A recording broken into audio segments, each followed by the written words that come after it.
In this video, specifically going to talk about stopping sequence of SIV, which is very important to understand. And in my last video, I discussed about starting sequence of SIV, and I also discussed about what are the conditions which is very important to get fulfilled in order to start the SIV. Like for example, there should be availability of catenary voltage 25 kV, and apart from that, there shouldn't be any major failure and minor failure which has already been persisting in SIV before it's starting.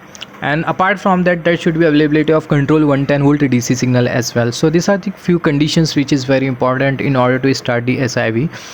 And apart from that, I also discussed about in our SIV there are two contactors which has been used. First is the main contactor and second is the auxiliary contactor. We also discussed this auxiliary contactor and main contactor do not work at the same time.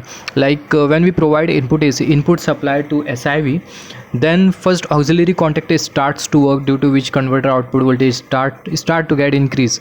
Once the converter voltage, basically we have two section, converter section and inverter section.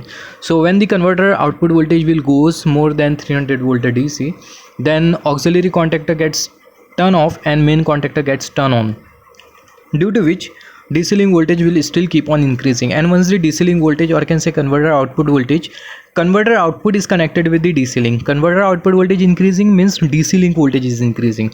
Okay, so when the converter output voltage goes more than, or can say when the DC link voltage goes more than like 600 volt DC, then inverter section starts to work, due to which the output at the inverter side will start to increase. And once the output of the inverter, which is three-phase supply, once it will get stable, once the three-phase supply will get stable, because as the output of the inverter is increasing, then this output is supposed to get stable. Okay, so once it will get stable, then SIV contactor it will get operate, due to which auxiliary load will start to receive power from the output of the inverter. So in this way our entire circuitry is working, and this was the starting sequence of the SIV. In this video we have to discuss about specifically stopping sequence of the SIV, which is the opposite of the starting sequence, right.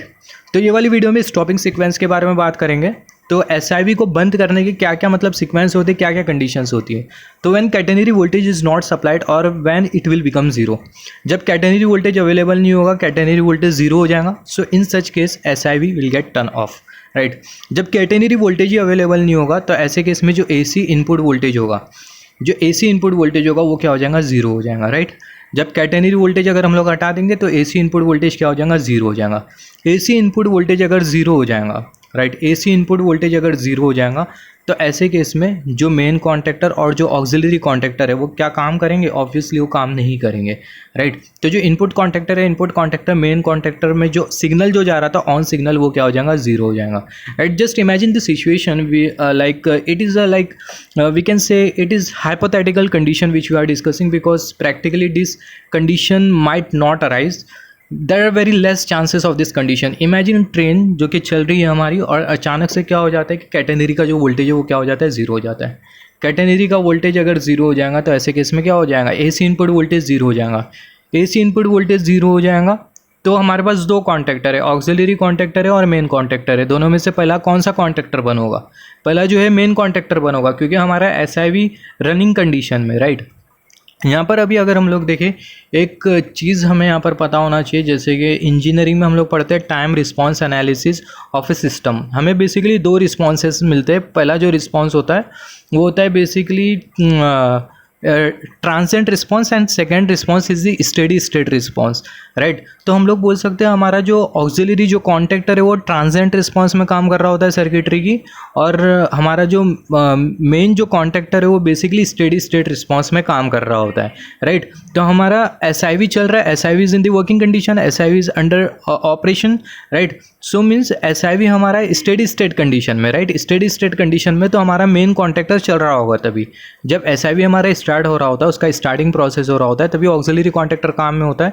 मतलब SIV हमारे steady state को gain कर लिया होता है, SIV मतलब चल रहा होता है पूरी तरीके से, तभी हमारा मेन कॉन्टैक्टर ऑपरेशन में होता है, राइट। तो जब AC input voltage catenary voltage गया, तो AC input voltage will get zero. Due to which जो इनपुट कॉन्टेक्टर और जो मेन कॉन्टेक्टर में जो इनपुट कॉन्टेक्टर या फिर बोल सकते हैं मेन कॉन्टेक्टर में जो ऑन सिग्नल जा रहा है वो क्या हो जाएगा, जीरो हो जाएगा, राइट। मेन कॉन्टेक्टर में जो सिग्नल जो जा रहा है वो क्या हो गया, जीरो हो गया। कॉन्टेक्टर में जो सिग्नल जा रहा है वो जीरो हो गया, तो कन्वर्टर में जो ऑन सिग्नल होगा वो भी क्या हो जाएगा, जीरो हो जाएगा। इन्वर्टर में जो ऑन सिग्नल जो जा रहा है वो भी क्या हो जाएगा, जीरो हो जाएगा। कन्वर्टर इन्वर्टर को ऑन करने के लिए बेसिकली एक सिग्नल्स होते हैं जिसे बोला जाता है ऑन सिग्नल, राइट। तो मेन कॉन्टेक्टर में जो सिग्नल जो जा रहा है वो जीरो हो जाएगा, कन्वर्टर ऑन सिग्नल जीरो हो जाएगा, inverter on signal will get zero.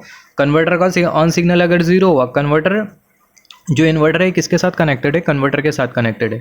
Converter का ऑन सिग्नल जीरो हुआ तो इन्वर्टर का ऑन सिग्नल क्या हो जाएगा, जीरो हो जाएगा। इन्वर्टर का ऑन सिग्नल जीरो हुआ तो ऐसे केस में जो एसआईवी कॉन्टेक्टर में जो ऑन सिग्नल जा रहा है वो क्या हो जाएगा, जीरो हो जाएगा। एसआईवी कॉन्टेक्टर में जो ऑन सिग्नल जो है once it will get zero then SIV output voltage will starts to decrease. और एसआईवी का आउटपुट वोल्टेज जब डिक्रीज होना चालू हो जाएगा तो एक टाइम के बाद आउटपुट वोल्टेज जीरो हो जाएगा, एसआईवी बंद हो जाएगा। तो कुछ इस तरीके से जो एसआईवी है उसका स्टॉपिंग सीक्वेंस होता है। So how is the stopping sequence of SIV, when the catenary voltage और simply we can say when the AC input voltage will get zero. जब एसी इनपुट वोल्टेज हमारा जीरो हो जाएगा, हमारा सिस्टम बंद कब होता है, कोई भी सिस्टम कंसिडर कर लो, SIV electrical system, mechanical system, thermodynamic system, मैं बहुत इंजीनियरिंग की टर्मिनोलॉजी में डिस्कस कर रहा हूँ। हमारा सिस्टम ऑफ कब होता है, जब उसका इनपुट ज़ीरो हो जाए। तो एसी इनपुट वोल्टेज ज़ीरो हो गया हमारे एसआईवी का, तो ऐसे केस में जो मेन कॉन्टेक्टर में जो ऑन सिग्नल जाएगा वो ज़ीरो हो जाएगा, कन्वर्टर ऑन सिग्नल ज़ीरो हो जाएगा, उसके बाद इन्वर्टर ऑन सिग्नल ज़ीरो हो जाएगा, एसआईवी कॉन्टेक्टर में जो ऑन सिग्नल जो जा रहा है वो ज़ीरो हो जाएगा। हैंस जब सारे सिग्नल ज़ीरो हो जाएंगे तो एसआईवी का जो आउटपुट वोल्टेज होगा वो डिक्रीज होने लगेगा। So this is the stopping sequence of the SIV which is very important consider. जहाँ पर जैसे कि स्टार्टिंग सीक्वेंस के बारे में हमने बात किया था वैसे स्टॉपिंग सीक्वेंस भी होता है। स्टार्टिंग सीक्वेंस में जैसे कि हमने क्या बात किया था, हमने ये डिस्कस किया था कि कन्वर्टर का जैसे कि हमने पहला बात किया था कंट्रोल सप्लाई होना चाहिए, एसी इनपुट वोल्टेज अवेलेबल होना चाहिए। जब हम लोग कंट्रोल पावर सप्लाई देंगे एसआईवी को तो ऐसे केस में एसआईवी रीसेट होता है 1 सेकंड के लिए, राइट। और जब एसआईवी हमारा स्टार्ट होता है तो ऐसे केस में जो पहला जो ऑक्सिलरी कॉन्टेक्टर जो है उसमें ऑन सिग्नल जाता है, राइट, जिसके वजह से कन्वर्टर का जो आउटपुट वोल्टेज होता है वो इंक्रीज़ होने लगता है।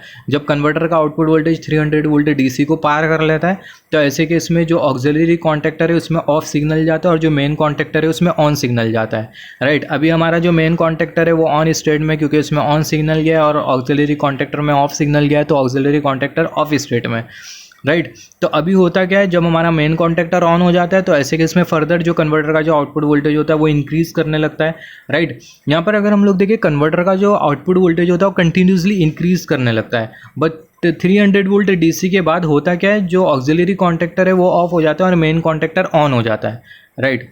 तो कन्वर्टर का आउटपुट वोल्टेज इंक्रीज़ करेगा और 600 वोल्ट डीसी के ऊपर जाएगा। जब 600 वोल्ट डीसी के ऊपर चले जाएगा तो ऐसे केस में इन्वर्टर ऑन सिग्नल फायर होता है 1 सेकंड के लिए, जिसके वजह से होता है कि जो इन्वर्टर का जो आउटपुट होता है वहाँ पर 3 फेज़ एसी वोल्टेज मतलब अपीयर होना चालू हो जाता है, राइट। और जब 3 फेज़ एसी वोल्टेज एक तरीके से जब स्टेबल हो जाता है तो ऐसे केस में जो स्टैटिक इन्वर्टर होता है, आई मीन जो एसआईवी कॉन्टेक्टर होता है, एसआईवी कॉन्टेक्टर वो ऑपरेट हो जाता है, जिसकी वजह से जो 3 फेज़ लोड है उसे 3 फेज़ सप्लाई मिलना चालू हो जाती है। तो ये वाली वीडियो में इतना ही रखते हैं। नेक्स्ट वीडियो में हम लोग बात करेंगे major failure minor failure operation के बारे में।